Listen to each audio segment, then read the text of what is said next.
গোমতী নদী থেকে যারা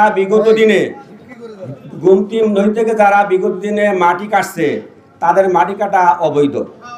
কারণ এই নদী কিন্তু কারো ব্যক্তির না, নদী হলো রাষ্ট্রের, আমার আপনাদের সবার।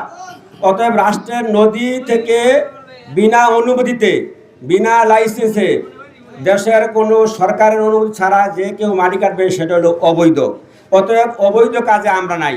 আমরা হচ্ছে শ্রমিক, আমরা ট্রাক্টর দিয়ে মাটি পরিবহন করি।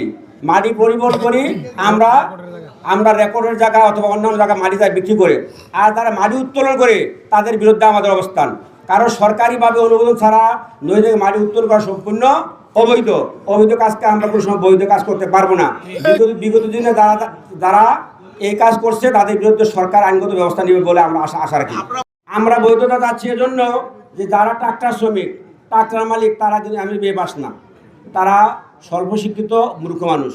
অতএব তারা অনেক কিছুই বোঝে না, কিন্তু এখন তাদের কাজ বন্ধ করে দেওয়ার কারণে এতগুলো লোক বেকার হয়ে যাচ্ছে। আমরা চাই উপজেলা নির্বাহী কর্মকর্তা, আমাদের এমপি সাহেব এবং পানি উন্নয়ন বোর্ড, তারা কিন্তু সরকারের নিয়ম নীতি মেনে বৈধ উপায়ে এই শ্রমিকগুলি পেটে যে দুই বেলা ভাত যোগায়, তাদের যে কাজ পায়, এবং তারা যে এই ট্রাক্টরগুলো যে বসে আছে, একটা ট্রাক্টর বসে থাকে ডেলি দিয়ে 5-7 জন শ্রমিক বসে থাকে, এটার একটা তারা বিহিত ব্যবস্থা করবে। এই ব্যবস্থার মাধ্যমে এই শ্রমিকগুলোর বেকারত্ব দূর হবে। আমরা চাই এটা, আমরা কারো